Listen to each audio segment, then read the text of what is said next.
एक अमीर घर की महिला संजना हर सुबह अपने पति मनीष के साथ कार में बैठकर शहर की भीड़ भाड़ वाली सड़कों से होकर ऑफिस जाती थी।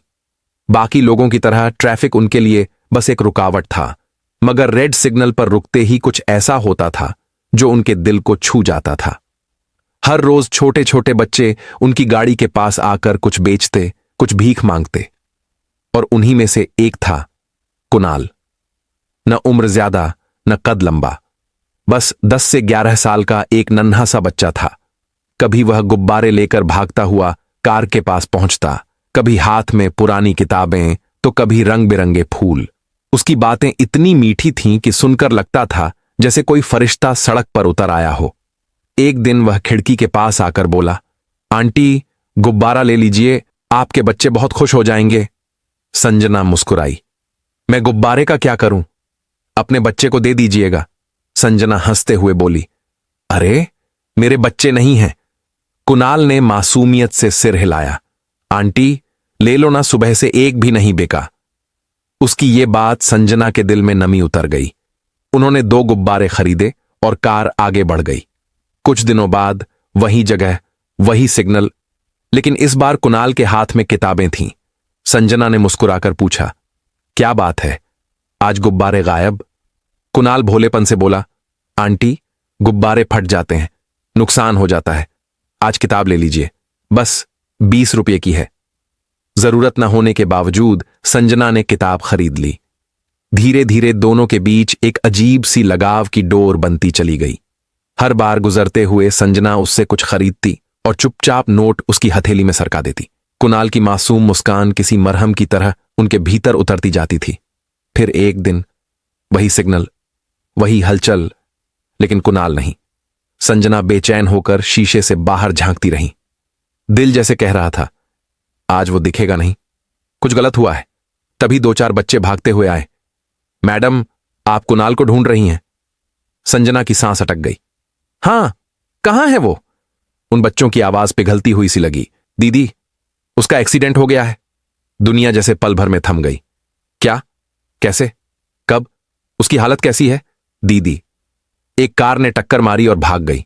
उसका सिर फट गया था। लोग उसे अस्पताल ले गए, पर उन्होंने कहा था बचने की उम्मीद बहुत कम है। संजना के हाथ कांपने लगे। आंखों से आंसू खुद ब खुद गिरते चले गए।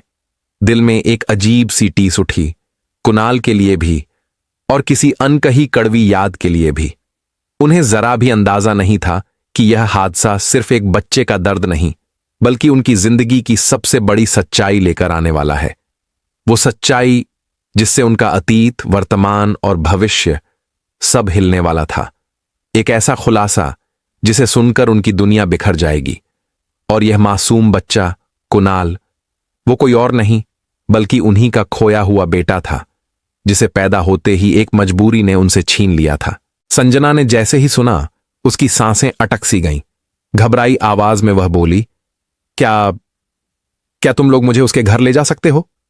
वे लड़के तुरंत बोले, हां आंटी, वह तो हमारे घर के बिल्कुल पास ही रहता है। संजना ने मनीष की ओर देखा। उसकी आंखों में बेचैनी साफ झलक रही थी। मनीष, मुझे यहीं उतार दो, मेरा दिल कुछ अच्छा नहीं लग रहा, मुझे उसे देखने जाना ही होगा। मनीष ने गहरी सांस ली और बोला, ठीक है, तुम चली जाओ, मुझे दुकान खोलनी है, पर जो भी हो तुरंत मुझे फोन करना। मनीष ने उसे वहीं उतर आया। संजना एक छोटे बच्चे को साथ लेकर ऑटो में बैठी और घबराए दिल के साथ उस गली की तरफ निकल पड़ी जहां कुणाल रहता था। ऑटो रुका और जैसे ही संजना उतरी, उसकी नजर एक बुजुर्ग महिला पर पड़ी। उसे देखते ही संजना स्तब्ध रह गई। ये तो वह महिला, उसे वह बहुत अच्छी तरह जानती थी। उधर बुजुर्ग महिला भी उसे देखते ही ठिठक गई और अगले ही पल फूट फूट कर रोने लगी। वह कांपती आवाज में बोली, मैं तेरे बेटे को बचा नहीं पाई। संजना के पैरों तले जमीन खिसक गई।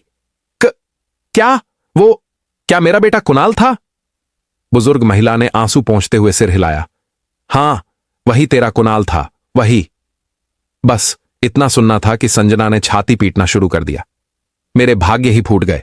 10 साल बाद मेरा बच्चा सामने खड़ा था और मैं उसे पहचान भी न सकी। संजना रोते रोते बोली, वो कहां है? कैसी हालत है? मुझे उसे देखना है, अभी। गली की औरतें इकट्ठी होने लगीं। एक ने पूछा, ये कौन है? एक इतनी बेचैन क्यों है? कुणाल की दादी ने आंसू पोंछते हुए कहा। अरे यही तो उसकी असली मां है। चारों तरफ सन्नाटा छा गया। किसी को यकीन नहीं हो रहा था, क्योंकि इतनी आमिर औरत का बच्चा इस हालत में कैसे जी रहा है। संजना का रो रो कर पुकारना पूरे मोहल्ले में गूंज रहा था। कुणाल, मेरे बच्चे, कुणाल। इस दर्दनाक सच्चाई को समझने के लिए हमें समय में थोड़ा पीछे लौटना होगा। साल 2020 में संजना, कोलकाता की रहने वाली, तब सिर्फ 19 साल की थी जब उसे अजय से प्यार हो गया। दोनों शादी करना चाहते थे, पर संजना का परिवार इस रिश्ते के खिलाफ था। लाख समझाने पर भी संजना नहीं मानी और एक दिन वह अजय के साथ भागकर शादी कर ली।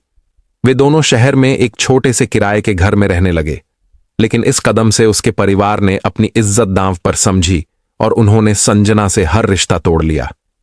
1 साल बाद संजना ने एक प्यारे बेटे को जन्म दिया, कुणाल। पर इसी बीच उसे पता चला कि अजय का सच क्या है। अजय एक खतरनाक गैंग से जुड़ा था, पैसों के लिए हत्या करने वाला। संजना ने उसे बहुत समझाया, अजय, ये रास्ता ठीक नहीं। एक दिन यही लोग तुम्हें मार देंगे, हमारी जिंदगी तबाह हो जाएगी। पर अजय नहीं बदला और एक दिन वही हुआ जिससे संजना हमेशा डरती थी। अजय की दुश्मनों ने हत्या कर दी। संजना टूट गई। उसके पास न घर था न सहारा। वह मायके भी नहीं जा सकती थी, पर उसके पास उसका बेटा था। उसे बस उसी के सहारे जीना था। इतने में जब उसके माता पिता को अजय की मौत की खबर मिली, वे फिर आए और बोले, बेटी, जो हुआ सो हुआ। तू अभी जवान है, हम तेरी दूसरी शादी करा देंगे, पर एक शर्त रखी, तुझे इस बच्चे को भूलना होगा। संजना सन्न रह गई। मैं अपने बच्चे को कैसे छोड़ दूं? लेकिन वे बोले, अगर यह बच्चा रहेगा तो कौन तुझसे शादी करेगा? उधर अजय के माता पिता भी पहुंचे और बोले, तू अपनी जिंदगी बना ले, हम कुणाल को पाल लेंगे, वह हमारा खून है।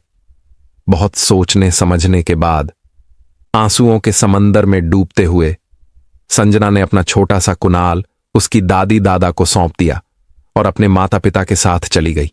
संजना के माता पिता ने अपनी बेटी का अतीत मिटा देने की कोशिश में उसके लिए एक अच्छे और सुसंस्कृत लड़के मनीष का रिश्ता तय कर दिया। मनीष से मुलाकात हुई, बातें हुईं और कुछ मुलाकातों के बाद परिवार वालों ने शादी पक्की कर दी। लेकिन इस रिश्ते की नींव एक सच्चाई छुपाकर रखी गई। संजना का पूरा अतीत मनीष से छिपाया गया। उसे बताया गया था कि संजना अविवाहित है, सीधी सादी लड़की है। कुछ दिनों बाद धूमधाम से शादी हो गई। शादी के बाद संजना मुंबई आ गई। मनीष मुंबई में रहता था, पढ़े लिखे सुसंस्कृत परिवार से। संजना की सुंदरता और उसकी गहराई भरी शालीनता से वह इतना प्रभावित था कि शादी के बाद हर किसी से यही कहता था, मैंने दुनिया की सबसे अच्छी लड़की से शादी की है। मनीष की सहारा मार्केट में मोबाइल की दुकान थी। कुछ कर्मचारी भी थे और काम इतना अच्छा चलता था कि घर में कभी पैसों की कमी महसूस नहीं होती थी। धीरे धीरे संजना भी दुकान पर हाथ बटाने लगी।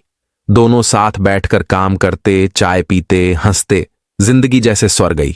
लेकिन जिंदगी की अजीब स्थिति देखिए, जब संजना की दुनिया संभल रही थी, उसी वक्त उसके छोड़े हुए बच्चे कुणाल की जिंदगी में तूफान आने वाला था। कुणाल के दादा का अचानक देहांत हो गया। उनके जाते ही घर में माहौल बदल गया। रोज बातें शुरू हो जाती, इस बच्चे को उसकी मां छोड़कर भाग गई, अब हम क्यों पालें इसे, अनाथ आश्रम दे दो, बोझ कम होगा। लेकिन कुणाल की दादी किसी पत्थर की तरह अडिग थीं। वह कहती, ये मेरा अजय है, मेरे बेटे की आखिरी निशानी, मैं इसे कहीं नहीं भेजूंगी। इस जिद पर रोज घर में झगड़े होते। एक दिन कुणाल की बड़ी बुआ वहां आईं। उन्होंने देखा कि परिवार में हर तरफ तनाव ही तनाव है। बुआ ने दादी से कहा, मां, अगर इतना झगड़ा हो रहा है तो बच्चे को मुझे दे दो, मेरे 2 बेटे हैं, मैं इसे मुंबई ले जाऊंगी। दादी ने तुरंत सिर हिला दिया, नहीं, मैं किसी पर भरोसा नहीं करती, ये मेरे साथ रहेगा। बुआ ने समझाया, ठीक है, तो आप मेरे साथ चलिए, मैं जहां रहूंगी वहीं आप भी रहेंगी। और इसी तरह कुणाल अपनी दादी के साथ मुंबई आ गया। समय बीतता गया। कुणाल अब 10 साल का हो चुका था। जिज्ञासुओं से भरा, शरारती और दुनिया को अपने ढंग से समझने की कोशिश करता हुआ। एक दिन उसने देखा कि उसकी उम्र के बच्चे रोज जेब में पैसे लेकर घर लौटते हैं। उसने पूछा, तुम पैसे कहां से लाते हो? बच्चों ने हंसते हुए कहा, मुंबई की सड़कों से रेड सिग्नल पर गाड़ियों के पास जाते हैं और मांग लेते हैं। कुणाल के मन में भी पैसे कमाने की चाह जागी। वह बोला, मैं भी तुम्हारे साथ चलूंगा। लेकिन दादी ने सख्त मना कर दिया। भीख मांगना बहुत बुरी बात है बेटा। कुणाल ने नटखट मुस्कान के साथ कहा, दादी, मैं भीख थोड़ी मांगूंगा, मैं तो सामान बेचूंगा, गुब्बारे। दादी ने अनिच्छा से सही, पर उसे रोक न सकी, और यूं कुणाल ने कुछ गुब्बारे खरीदे और रेड सिग्नल पर बेचने जाने लगा। कभी गुब्बारे, कभी फूल, कभी किताबें, जो हाथ लगता बेच देता। इसी दौरान उसकी जिंदगी में बिना किसी पहचान के उसकी असली मां वापस आ चुकी थी, संजना। लेकिन दोनों एक दूसरे को पहचान नहीं पाए। संजना अंदर ही अंदर अपने बेटे को हर रोज याद करती, लेकिन उसके माता पिता ने सख्त हिदायत दी थी, कभी कुणाल का नाम मत लेना, कोई जान गया तो जिंदगी खराब हो जाएगी। इसलिए वह चुप रही, अपने आंसू तक किसी से बांट न सकी। कभी कभी मायके जाती तो बस इतना ही पता चलता, कुणाल अपनी बुआ के साथ मुंबई चला गया है। कितनी विडंबना थी, मां और बेटा एक ही शहर में थे, एक ही सड़क पर खड़े थे, एक ही हवा में सांस ले रहे थे, पर पहचान की डोर टूट चुकी थी। संजना ने कई बार उससे नाम पूछा, घर पूछा। कुणाल ने कहा था, मैं अपनी दादी के साथ रहता हूं। लेकिन वह यह नहीं जानती थी कि वह दादी वही थीं जिन्होंने उसके बेटे को गोद में पालकर बड़ा किया था। और फिर जिस दिन वह कुणाल को तलाशते हुए उसके घर पहुंची और दादी को सामने देखा, दिल में एक बिजली सी कौंधी। क्या यह मेरा ही बेटा है? दादी ने कांपती आवाज में कहा, हां बेटी, यही तेरा कुणाल है, उसका एक्सीडेंट हो गया है। वह चीख पड़ी, कहां है वो? मुझे अभी उसके पास ले चलो। उसकी दादी ने थरथराती आवाज में बताया कि उसे अस्पताल ले जाया गया है। यहां तक कि उसकी बुआ भी उसकी हालत के बारे में कुछ नहीं जानती थी, बस इतना कि चोटें बहुत गंभीर थीं। पास खड़ी कुछ औरतों ने उसका हाथ पकड़ा और बोलीं, चल बहन, हम तुझे लेकर चलते हैं। संजना किसी रोबोट की तरह उनके साथ चल दी, मानो आत्मा शरीर से निकल चुकी हो। अस्पताल पहुंचते ही कुणाल की बुआ उसे देखते ही फूट फूट कर रोने लगी। उन्होंने बताया, डॉक्टर कह रहे हैं उम्मीद बहुत कम है। उम्मीद, यह वही शब्द था जो उस वक्त संजना की दुनिया को तोड़ रहा था। वह कांपती आवाज में बोली, ऐसा मत कहिए, दुआ कीजिए कि वो मुझे छोड़कर ना जाए। 6 घंटे बीत गए, हर मिनट किसी पहाड़ की तरह भारी। आईसीयू का दरवाजा बंद, अंदर कुणाल जिंदगी से लड़ता हुआ, बाहर संजना खुद से। इसी बीच मनीष के फोन लगातार बज रहे थे। आखिरकार उसने एक बार फोन उठाया और टूटती आवाज में कहा, मनीष, उस लड़के के बचने की शायद कोई उम्मीद नहीं है, मैं आज नहीं आ पाऊंगी, माफ करना। मनीष हैरान था, क्या तुम अस्पताल पहुंच गई हो? ये कैसी बात कर रही हो? उसके मां बाप हैं, वे संभाल लेंगे। लेकिन संजना उसे कैसे बताती कि जिस लड़के को वो कोई और समझ रहा है वही उसका अपना बेटा है, जिसे उसने दुनिया से छुपाए रखा था। उसने बस इतना कहा, मैं अभी बात नहीं कर सकती, और फोन बंद कर दिया। कुछ देर बाद एक डॉक्टर बाहर आया, चेहरे पर थकान और अनिश्चितता दोनों। अगर मरीज को होश आ गया तो वह धीरे धीरे ठीक हो सकता है, वरना कुछ कहना मुश्किल है। 3 दिन, मानो 3 साल। फिर तीसरे दिन शाम को डॉक्टर ने मुस्कुराते हुए खबर दी, लड़का होश में आ गया है, अब आप लोग मिल सकते हैं। उस पल रोने वालों की भीड़ में एक ही आवाज थी, सुकून की। सब एक दूसरे को गले लगाकर रो पड़े। संजना दौड़ती हुई अंदर गई। कुणाल की आंखें आधी खुली थीं। उसने धीमी आवाज में पूछा, आंटी, आप आ गई? संजना टूट गई। वह उसके सिर पर हाथ फेरते हुए बोली, बेटा, मैं आंटी नहीं हूं, मैं तुम्हारी मां हूं। उसने उसे सीने से लगा लिया और बरसों का दर्द, अपराध बोध और प्यार सब आंसुओं में बह गया। डॉक्टर ने फिर भी समझाया कि ज्यादा बात न करें, बच्चे को आराम चाहिए। 3 दिनों से संजना ने मनीष को फोन नहीं किया था, उसका मोबाइल बंद ही था। मनीष चिंता में पागल हुआ जा रहा था। आखिर वह कुणाल के घर पहुंचा और पूरी सच्चाई जान गया।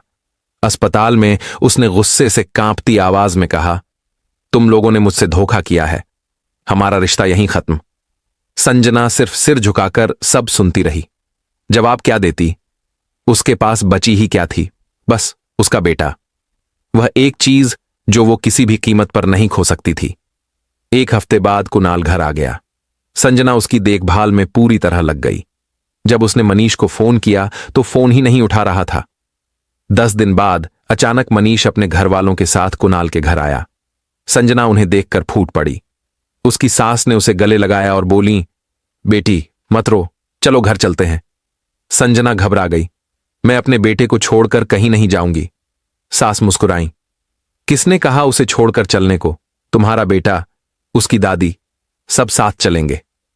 मनीष बहुत देर बाद बोला, चलो संजना, मैं भी तुम्हारे बिना नहीं रह सकता। और यूं वह टूट चुका परिवार फिर से एक हो गया। यह घटना 2020 की है। उस समय संजना 2 महीने की गर्भवती थी। 7 महीने बाद उसने एक प्यारे बेटे को जन्म दिया। कुछ साल बाद एक बेटी हुई। आज कुणाल, संजना, उसका छोटा भाई बहन सब एक साथ एक खुशहाल जिंदगी जी रहे हैं। तो दोस्तों, बात समझना चाहिए कि प्यार मोहब्बत के चक्कर में घर छोड़ देकर मां बाप की इज्जत उछाल कर नहीं जाना चाहिए। अगर कहानी पसंद आई हो तो लाइक करें, दोस्तों के साथ शेयर करें और नई कहानियों के लिए चैनल को सब्सक्राइब जरूर करें। धन्यवाद। यह कहानी पूरी तरह काल्पनिक है, सिर्फ मनोरंजन और सीख के उद्देश्य से बनाई गई है। किसी भी असली घटना या व्यक्ति से इसका कोई संबंध नहीं।